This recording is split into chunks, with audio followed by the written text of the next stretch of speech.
Welcome to PM पाठशाला guys. आज हम लेकर आए हैं आपके लिए गवर्नमेंट स्कीम जो कि डेली बेसिस पे चैनल पर दिखाई जा रही है। प्रीवियस ईयर्स की गाइस जितनी भी स्कीम्स इंपॉर्टेंट न्यूज़ में रही हैं आपके लिए इम्पॉर्टेंट है एग्जाम पर्सपेक्टिव से, क्योंकि आप जानते हो 2-3 क्वेश्चंस ऐसे ज़रूर आते हैं जो स्टेटमेंट वाइज स्कीम के ऊपर ही पूछे जाते हैं। तो स्कीम को डिटेल होना अब आपके पास ज़रूरी हो गया है, क्योंकि स्टेटमेंट वाले डिटेल क्वेश्चन भी आपसे पूछे जा रहे हैं। आज की स्कीम में गाइस हम बात करने वाले हैं डिजिटल इंडिया प्रोग्राम के बारे में। न्यूज़ में ये उस समय इसलिए रहा था क्योंकि इसका जो बजट एलोकेशन था, इसको गवर्नमेंट ने अप्रूव किया था डिजिटल इंडिया प्रोग्राम को कि 5 साल जैसे 21-22 से लेकर 2025-26 तक ये चलेगा प्रोग्राम। ठीक है। अब देखो इसमें 14,903 करोड़ रुपए का टोटल आउटले रखा गया है। अब मेन मुद्दा समझने की बात यह है कि जब ये स्कीम आई तो आई कब? सबसे पहले 2015 में आई और इसका यही मेन मकसद था कि जितने भी नागरिक हैं, जितने भी सिटीजन्स हैं, उनको डिजिटल डिलीवरी सर्विसेज की दी जा सके। तो 2015 में आया और देखो इसका ये मकसद था।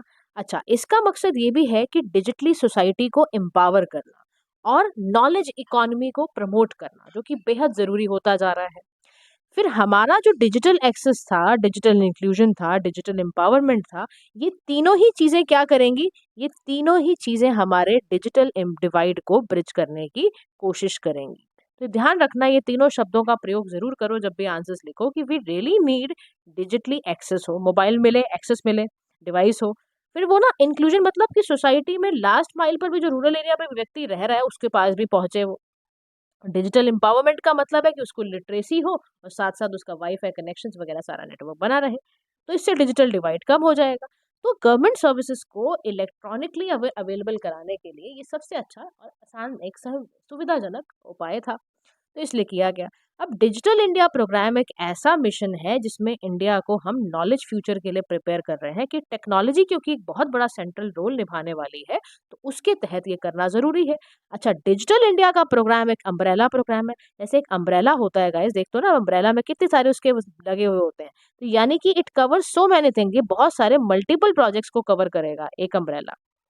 Various central ministry, department, states, union territories को कवर किया जाएगा, क्योंकि सबका यही है कि मिशन मोड में अंडर डिजिटल इंडिया प्रोग्राम इसको इम्प्लीमेंट कराया जा सके। अच्छा, इसको इम्प्लीमेंटिंग एजेंसी तो बिल्कुल मीति याद रखना आप, ministry of electronics and information technology इसकी मेन इम्प्लीमेंटिंग एजेंसी है। 9 पिलर्स है डिजिटल इंडिया को प्रमोट करने के, 9 पिलर्स है। देखो, हम चाहते हैं हमारा ब्रॉडबैंड हाईवे हो, हाईवे पे नेटवर्क कनेक्शंस की प्रॉब्लम ना हो। हम चाहते हैं कि ई गवर्नेंस हो, यानी कि जो भी गवर्नमेंट पॉलिसीज आ रही हैं वो उसकी अकाउंटेबिलिटी, ट्रांसपेरेंसी बढ़ जाए। उसके लिए हम चाहते हैं टेक्नोलॉजी से गवर्नमेंट की हर पॉलिसी को जोड़ दें। हम चाहते हैं इलेक्ट्रॉनिक मैन्युफैक्चरिंग हो, टारगेट नेट जीरो इंपोर्ट्स हो, यूनिवर्सल फोन्स का एक्सेस हो, ई क्रांति हो, electronic delivery of services, IT for jobs, public internet access programme हो, information for all, early harvest programmes. ये सारे के सारे तरीकों की वजह से ही हम डिजिटल इंडिया को खड़ा करेंगे। तो इन 9 पिलर्स के लिए खड़ा कर रहे हैं कि देखो हमारे आईटी सेक्टर के लिए, हमारे यूनिवर्सल एक्सेस फोन्स के लिए, हमारे सभी को जानकारी सही तरह से मुहैया करा जा सके, अर्ली हार्वेस्ट प्रोग्राम्स के लिए हमारे लिए 9 पिलर्स डिजिटल इंडिया के रखे गए हैं। अब जो ये प्रोग्राम मैनेजमेंट है, सबसे बड़ी ज़रूरी बात देखो क्या होती है, इसका स्ट्रक्चर ज़रूर पता होना चाहिए आपको, क्योंकि स्ट्रक्चर पता होगा तो आप एटलीस्ट ना आपको कम से कम रिकॉल करने में आसानी होएगी। और स्ट्रक्चर ज़रूर लगा ही देते हैं वो, किसी भी किसी भी आपको कॉम्पोजिशन वगैरह पूछ ही लेते हैं किसी भी पॉलिसी के थ्रू, किसी भी योजना के तहत, है ना। तो मॉनिटरिंग कमेटी है डिजिटल इंडिया की जो प्राइम मिनिस्टर हेड करते हैं, ये ध्यान रख लेना। डिजिटल इंडिया एडवाइजरी ग्रुप है जिसको चेयर कौन करता है? Ministry of communication and IT के जो भी व्यक्ति होते हैं मिनिस्टर करते हैं। और एपेक्स जो कमेटी होती है, कैबिनेट सेक्रेटरी उसको चेयर करते हैं। अब देखो इनका विजन क्या है? इनका विजन 3 की एरियाज में होता है। पहला की एरिया क्या है? Digital infrastructure as a utility to every citizen. देखो आप मानते हो ना, आज की डेट में अगर आप इतनी आसानी से ज़िंदगी जी रहे हो, हर चीज़ देखो हम चाहते हैं ना कि 10 मिनट्स में आ जाए। कैसे पॉसिबल हुआ? डिजिटल इंफ्रास्ट्रक्चर के तहत। हम चाहते हैं हाई स्पीड इंटरनेट कनेक्शंस। आने वाले डेज़ में भी 6G लॉन्च हो जाएगा आपका, 6 जनरेशंस पे आप उस पे काम करोगे। हम चाहते हैं कि हमारा जो भी डिजिटल आइडेंटिटी है ना, वो ऑथेंटिकेबल, इसीलिए हमारा देखो हमने बना रखे हैं डिजिटल, काफ़ी हम प्रमोट कर रहे हैं अपना। डॉक्यूमेंट्स को हम डिजिटली कर लेते हैं ना। तो मोबाइल फ़ोन है या बैंक अकाउंट है हमारे, वो सब में डिजिटल हम यूज़ कर रहे हैं। अब हम कितना ब्रांच जाते हो, कितने बैंक की ब्रांचेस में चक्कर काटते हो, सारा काम मोबाइल बैंकिंग, इंटरनेट बैंकिंग से कर लेते हो आप, पेटीएम ये सब के ऐप्स के थ्रू इस्तेमाल कर लेते हो। ईज़ी एक्सेस है, कॉमन सर्विस सेंटर है। आपने कॉल किया, कस्टमर केयर में बात करी, कस्टमर सर्विस आपको देगा।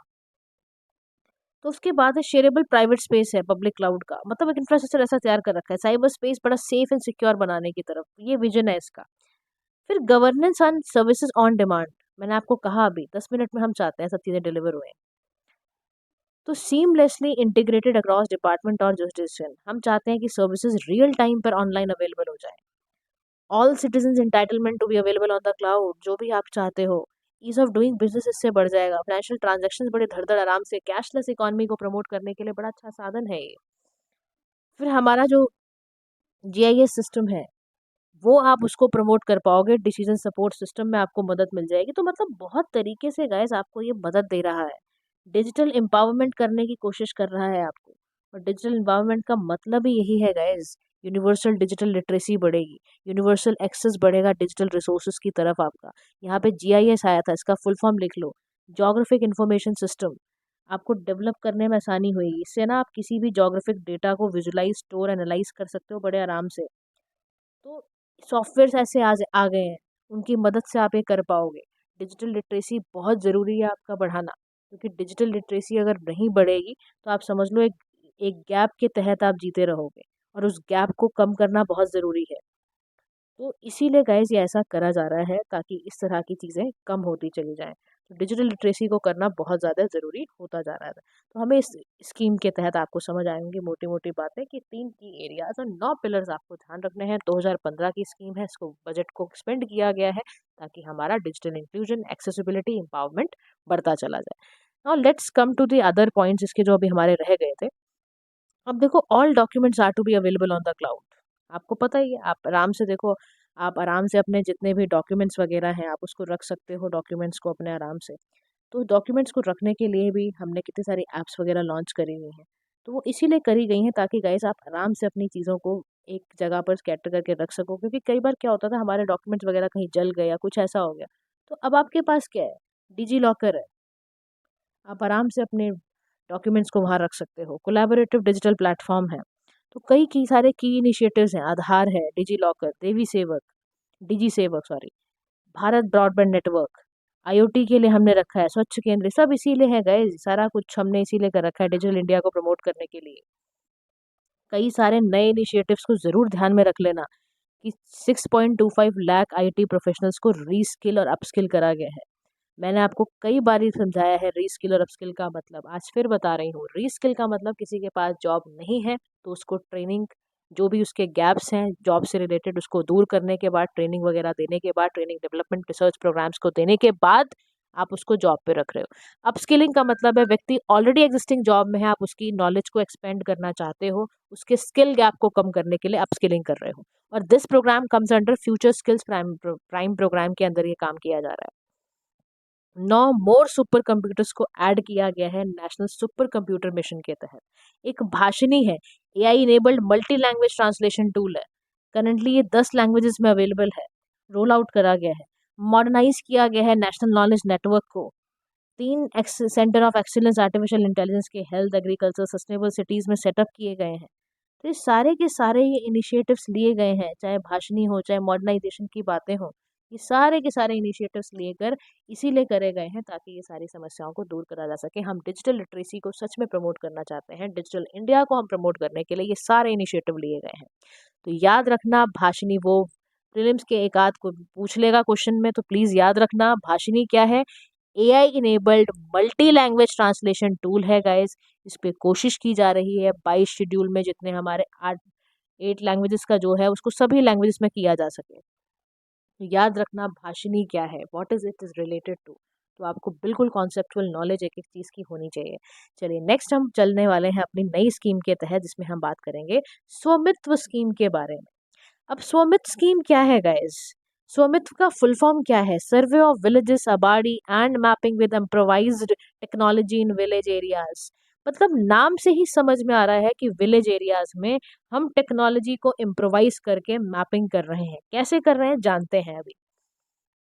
नेशनल अवार्ड मिला था इसको ई गवर्नेंस का 2030 में, क्योंकि इसने बड़ा ही अच्छा सिटीजन सेंट्रिक सर्विसेज प्रोवाइड करी थी। अब देखो ऐसी जो स्कीम्स है ना आपके लिए बेहद इंपॉर्टेंट हो जाती हैं, क्योंकि भाई इसको नेशनल अवार्ड मिला है फॉर ई गवर्नेंस 2023। क्यों मिला है? क्योंकि इसने बहुत अच्छा सिटीजन सेंट्रिक सर्विसेज प्रोवाइड करी हैं। फिर कह रहा है कि इस स्कीम का ऑब्जेक्टिव क्या था?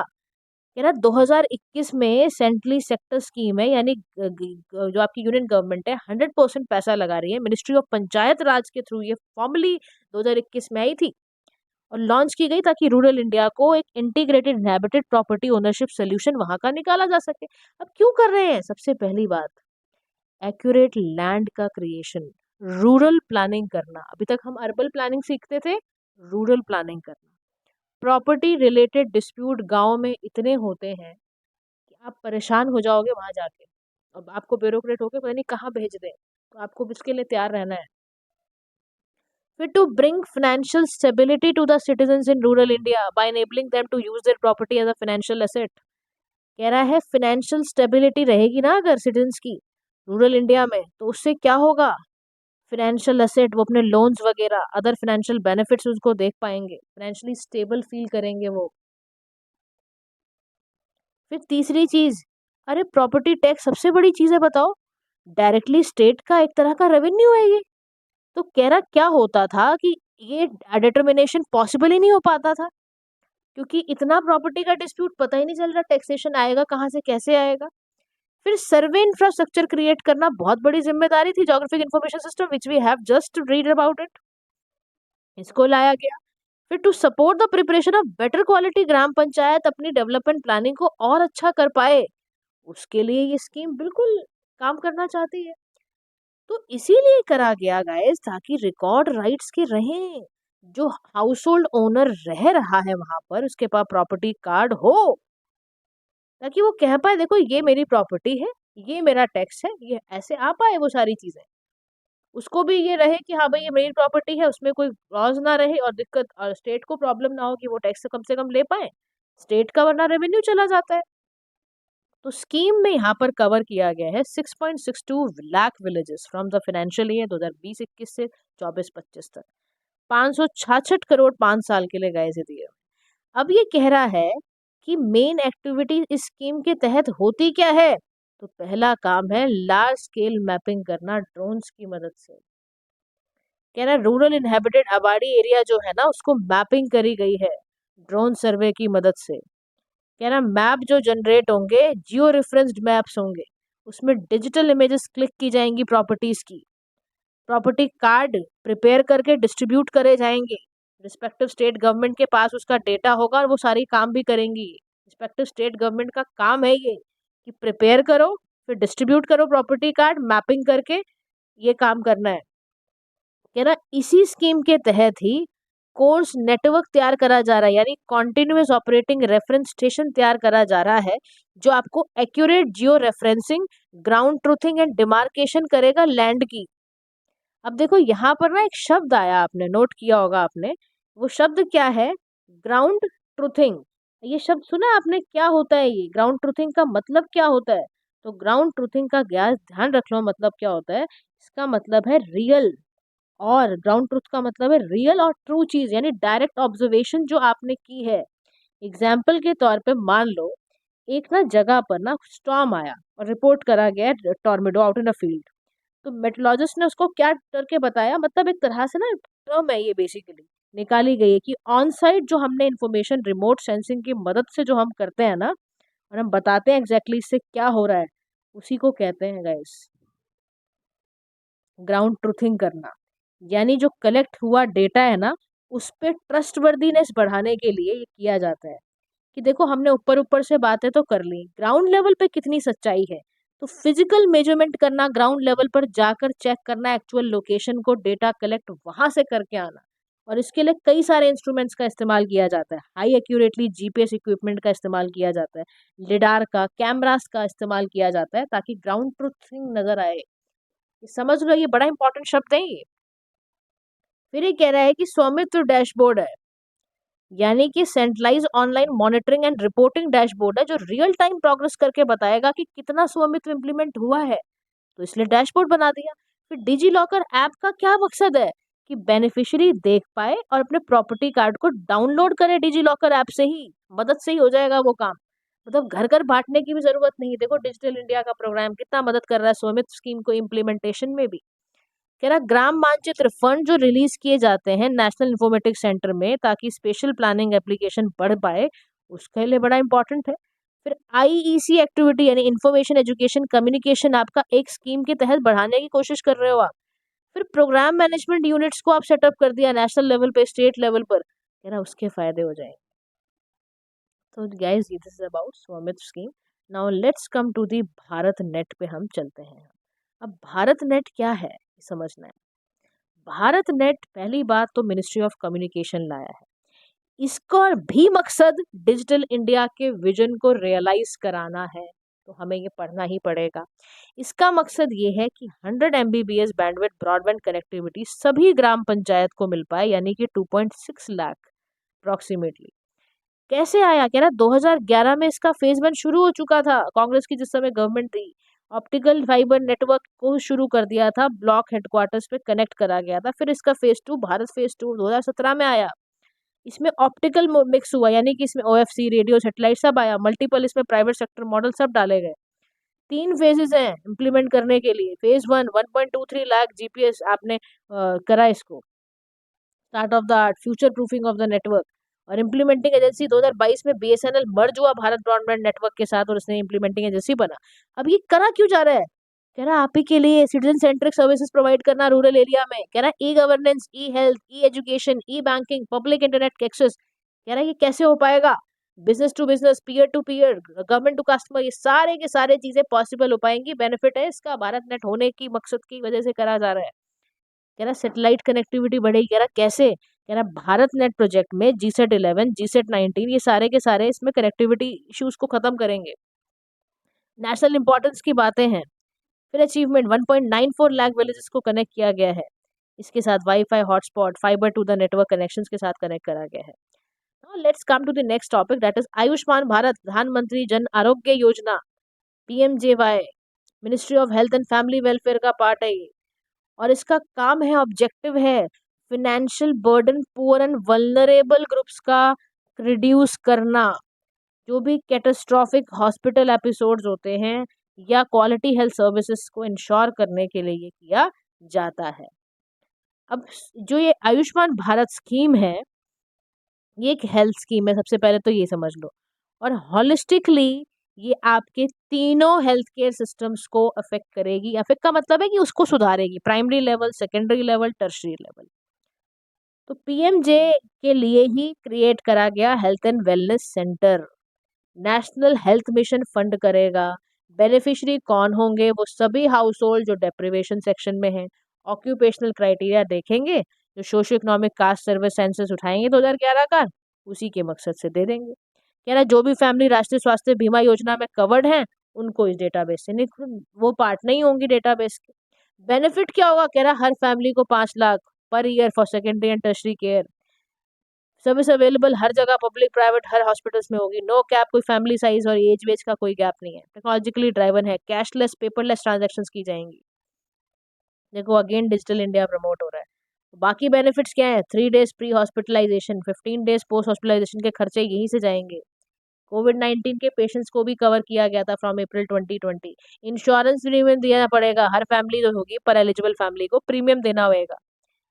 एसएचए रिम्बर्स किया जाएगा इसको। फिर तो याद रखो ये सारी चीजें की जा रही है। इम्प्लीमेंटिंग एजेंसी कौन है, national health authority, autonomous body है ये।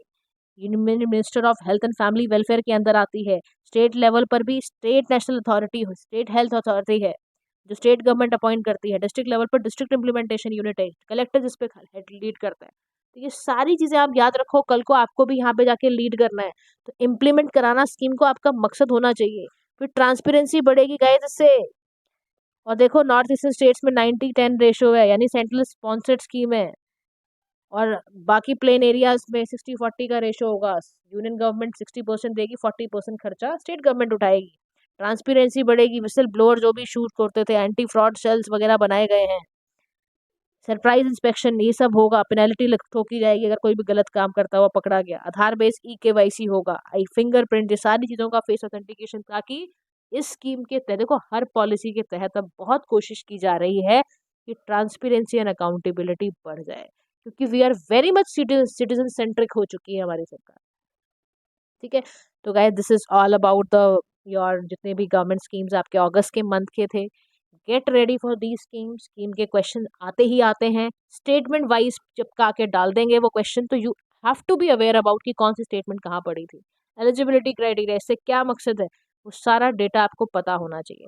सो guys, thank you so much for listening, do like share and subscribe to PM Pathshala. Have a nice day to all.